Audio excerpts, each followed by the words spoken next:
মই যেতিয়া সৰু হৈ আছিলোঁ তেতিয়া মোৰ মাৰ লগত মই ঘৰে ঘৰে ভিক্ষা মাগিছিলোঁ। মোৰ ঘৰখন একদম বেয়া অৱস্থা আছিলে।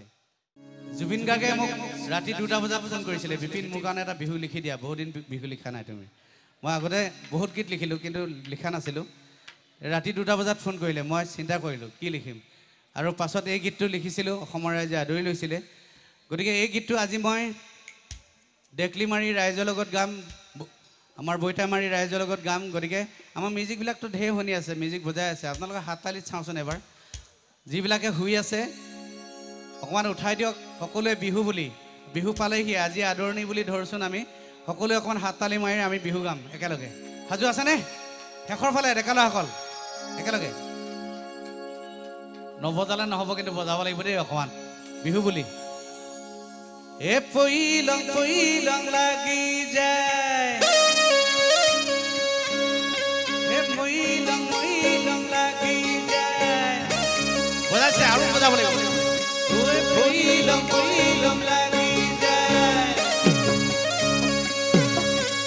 মইলং মইলং লাগি যায়। সে বজাইছে কিন্তু কম বজাইছে হয়নে? আৰু যদি অকণমান বজাই দিয়ে, আমাৰ দাদাহঁতে সকলোৱে যদি বজাই দিয়ে ভাল লাগিব। অসমীয়া বিহুটোৱে পৰিচয় আৰু একো নাই, এইটো যদি আমি অৱহেলা কৰোঁ বেয়া হ'ব। আকৌ এবাৰ চাওঁচোন, মই তেতিয়া অকণমান পাছত গাই দিম বেলেগ। এল ঢুলীয়া বজাই লৈ, ঐ বিহুনো ঢোল বজাই লৈ, দুদিনৰ পিছত আমাৰ বিহু ঢোল ধোঁৱা চাঙত উঠিব।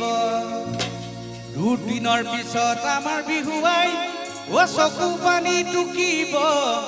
বাংলাদেশৰ বঙালীয়ে বিহু মেলা পাতিব। বাচি থাক যদি অসমীয়া, আহয়া কুলায়া, বোলো আহয়া কুলায়া, বাংলাদেশী খেদু গয়া। পিছে নহয়, সেইকাৰণে মই কৈছোঁ বিহুটো জীয়াই ৰাখিব লাগিব আমি। স্বদেশৰ চৌদিশে, স্বদেশ প্ৰেমৰ গীত হয়, নিশ্চয় গাম। আকৌ এবাৰ চাওঁচোন। এ পইলং পইলং লাগি যায়, পইলং পইলং লাগি যায়, পইলং পইলং লাগি যায়, ঐ পইলং পইলং লাগি যায়। গুণাৰ আলধীয়া আলধীয়া, চিঙিলং চিঙিলং লাগি যায়। ভোলা নানি তৰা ধুনীয়া মৰম লগা, ধৈলং ধৈলং লাগি যায়। ফুলে সোণাৰ আলধীয়া আলধীয়া, চিঙিলং চিঙিলং লাগি যায়। ভোলা নানি তৰা ধুনীয়া মৰম লগা, ধৈলং ধৈলং লাগি যায়। বগাব নোৱাৰো ডালত নাজি তৰা, ধৈলং ধৈলং লাগি যায়। তুমি থাকা বাপেৰা ঘৰত নাজি তৰা, আনিলং আনিলং লাগি যায়। তোমাক নেপাং নেপাং লাগিলে ভাবিলে,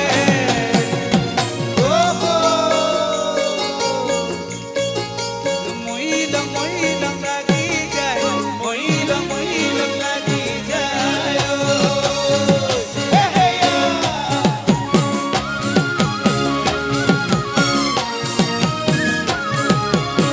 বঢ়িয়া অ ছোৱালীবিলাক।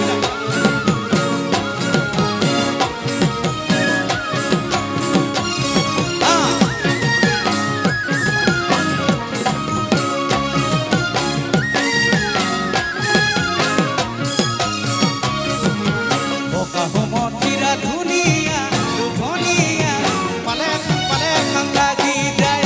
তুমি মোৰ যৌৱনৰ ধুনীয়া নিয়মীয়া, চালে চাং লাগি যায়। বকা হোমত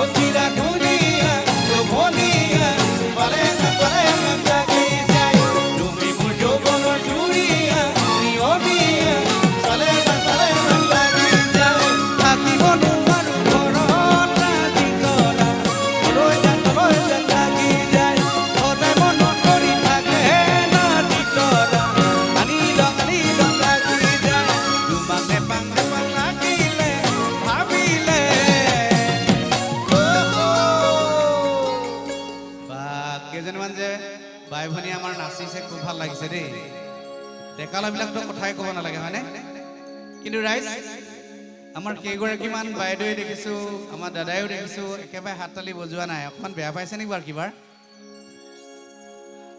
মই জানো আপোনালোকে মোক বেয়া পাই পিনে হাত তালি নবজোৱাকৈ বা ননচাকৈ থকা নাই হয়নে আগত কেইবাজনো ডাঙৰ মানুহ বহি আছে বয়োজ্যেষ্ঠ মানুহ বোৱাৰী মানুহ বুলি ক'লে বোলে নামনি অসমত অকণমান নাচিবলৈ টান পায় কিন্তু নহয় অসমীয়া জাতীয় উৎসৱ বিহু আমাৰ বিহুটোক জীয়াৰী বোৱাৰী বুঢ়া বুঢ়ী সকলোৱে নাচিব পাৰে হয়নে মই জানো আপোনালোকে মোক বেয়া পাব নোৱাৰে মই মোৰ গোটেই জীৱনৰ কথা আপোনালোকে জানে হয়নে মোৰ গোটেই জীৱনৰ কথা আপোনালোকে মই টিভি পৰ্দাত কৈ দিছোঁ আপোনালোকে জানে মই যেতিয়া সৰু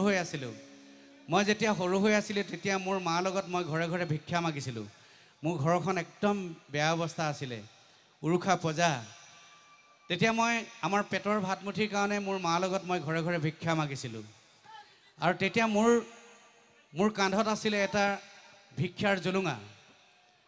মোৰ কান্ধত আছিলে এটা ভিক্ষাৰ জুলুঙা আৰু সেই জুলুঙাটো মই অসমৰ ৰাইজলৈ আগবঢ়াই দিছিলোঁ মোক অকণমান ভিক্ষা দিয়ক তেতিয়া অসমৰ ৰাইজে পাৰে মানে মোক ভিক্ষা দি সহায় কৰিছিলে আৰু সেই ভিক্ষা খাই হয়তো মই বয়সত ডাঙৰ হ'লোঁ কিন্তু এটা সময় আহিলে এনেকুৱা অসমৰ ৰাইজে মোৰ সেই ভিক্ষা জুলুঙাটো ডিঙিৰ পৰা উলিয়াই পেলাই দিলে অসমৰ ৰাইজে কি দিলে এখন ফুলাম গামোচা এইখনে এখন ফুলাম গামোচা হয়নে আৰু এইটো কেৱল সম্ভৱ হৈছে আপোনালোকৰ কাৰণে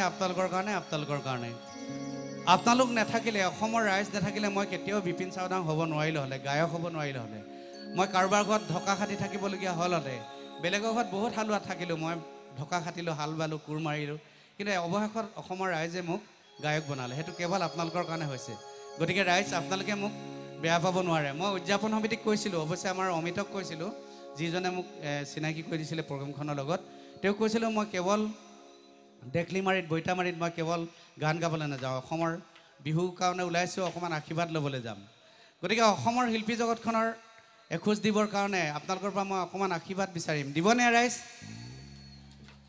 হয় আপোনালোক আগতে আমি ৰামায়ণ চাইছিলোঁ মহাভাৰত চাইছিলোঁ সৰুতে তেতিয়া সৰুজনে যদি ডাঙৰক আশীৰ্বাদ খোজে কি কয় আয়ুষ্মান ভৱ হাতখন দাঙি দিয়ে হয়নে এতিয়া মই অসমৰ শিল্পী জগতখনত এখোজ দিবৰ কাৰণে আপোনালোকক হাত জোৰ কৰি আশীৰ্বাদ বিচাৰিছোঁ অকণমান হাতখন দাঙি দিবনে এনেকৈ চাওঁচোন আপোনালোকে সঁচাকৈ দিয়ে যিগৰাকীয়ে মোক নচা নাছিলে এতিয়া দিছে হয়নে ওপৰলৈ আৰু দাঙি দিয়কচোন এতিয়া আৰু অকণমান চাওঁ এনেকৈ জোকাই দিয়কচোন চাওঁ কিমান দাঙিছে এতিয়া এনেকৈ ঘূৰাই দিয়ক এই বগাব নোৱাৰো ডালত তৰা